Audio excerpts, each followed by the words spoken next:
You have probably already swept it up without thinking twice.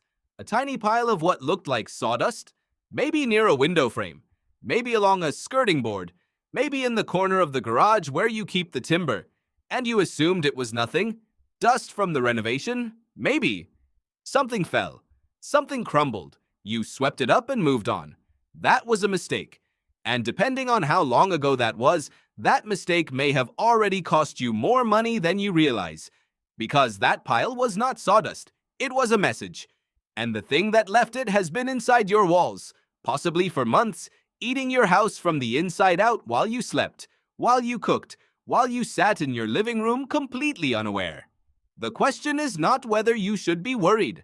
The question is, do you already know which of two very different creatures left it?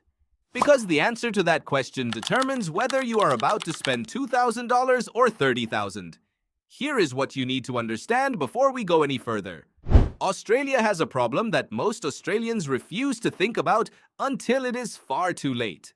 According to the CSIRO, 1 in 3 Australian homes will experience a termite infestation during the life of the building.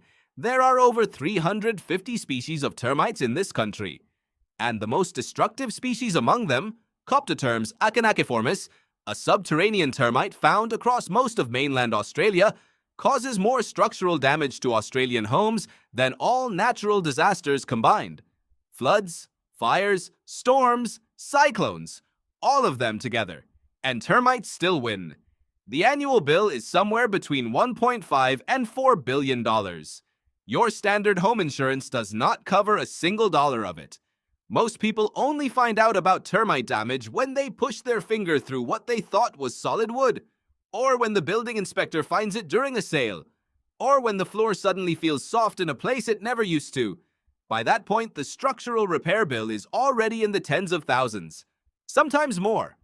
One large colony, according to the CSIRO, can consume over 200 grams of timber per day.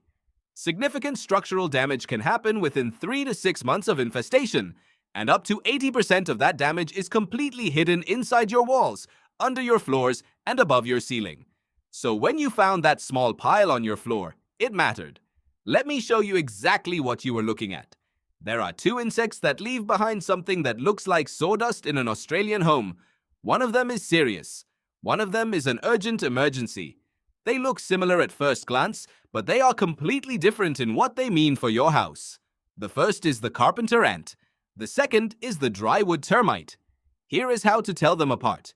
And this is the part you need to remember. Carpenter ant Frass is coarse. It looks like actual wood shavings, like something was scraped or chipped away. If you look at it closely, it is irregular in shape. It varies in size, and if you have sharp eyes, you will occasionally see what looks like a tiny insect part mixed in with the debris. That is because carpenter ants do not eat wood. They excavate it.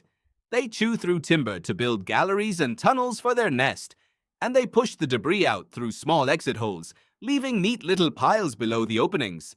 The pile underneath a carpenter ant gallery tends to be positioned directly below a wall, window frame, door frame, or roofline. Carpenter ants prefer wood that is already softened by moisture or decay. They are not eating your structure. They are using it as real estate. That is still a serious problem, and a large established carpenter ant colony can cause significant damage over years. But compared to what comes next, it is the less urgent of the two. Drywood termite Frass is something else entirely. It is uniform. It looks like tiny oval pellets, all roughly the same size and shape, like grains of pepper or very fine coffee grounds. The color depends on the wood they have been eating, so it can range from pale cream to deep reddish brown. But that uniformity is the key.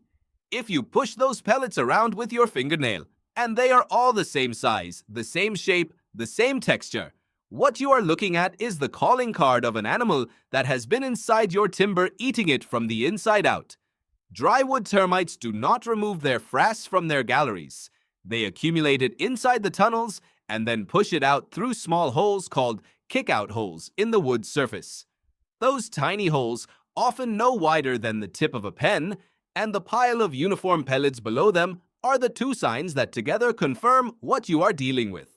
Here is the thing that makes Drywood termites so dangerous compared to their subterranean cousins. They do not need soil contact. They do not need moisture. They do not need mud tubes.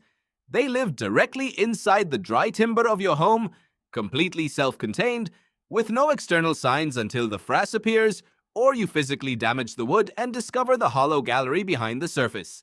The timber can look completely normal from the outside, painted, solid, untouched. And behind that surface there can be a network of galleries that have been growing for months or years.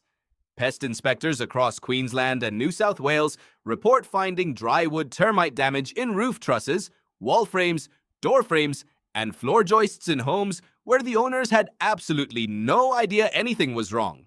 Now here is where the urgency matters. There is one thing that people instinctively do when they find that little pile, and it is exactly the wrong response. They sweep it up and watch to see if more appears. This is understandable. It feels like gathering evidence, but it is a trap.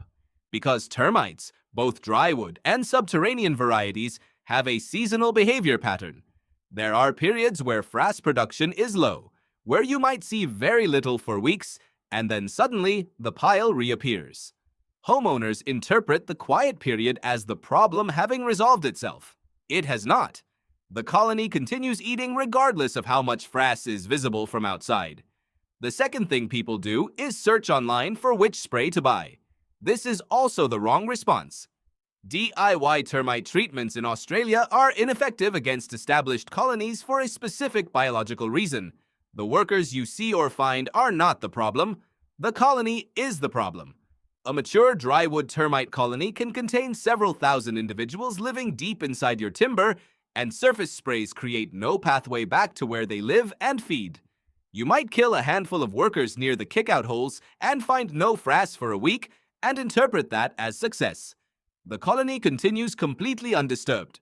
The only response that actually addresses the problem is a professional inspection with equipment capable of detecting concealed activity. Modern termite inspections in Australia use thermal imaging cameras to detect the heat signature of active colonies inside walls, acoustic sensors to detect the sound of termites feeding inside timber, and moisture meters to identify the damp areas that subterranean species require.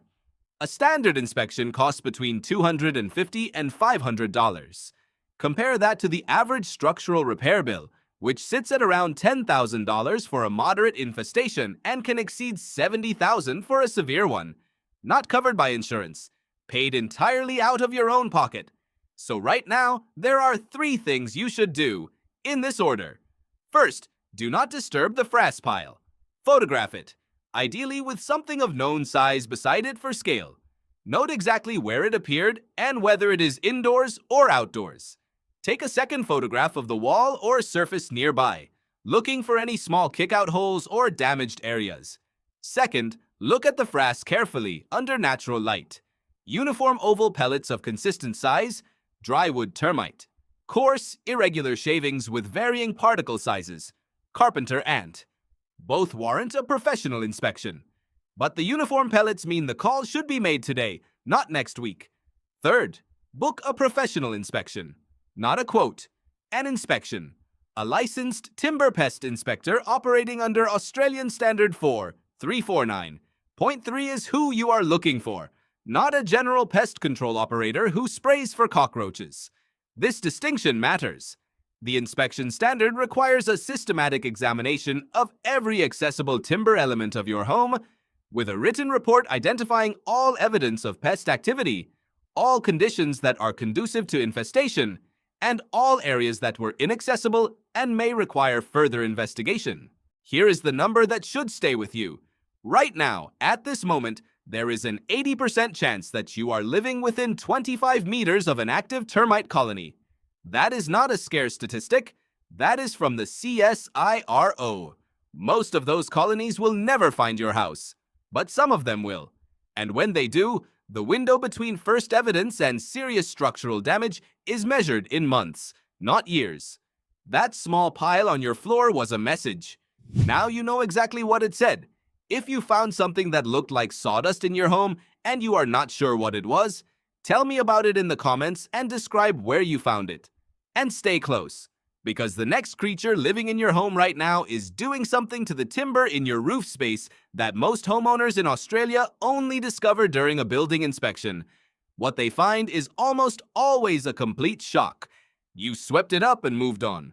But now you know what to do the next time you find it.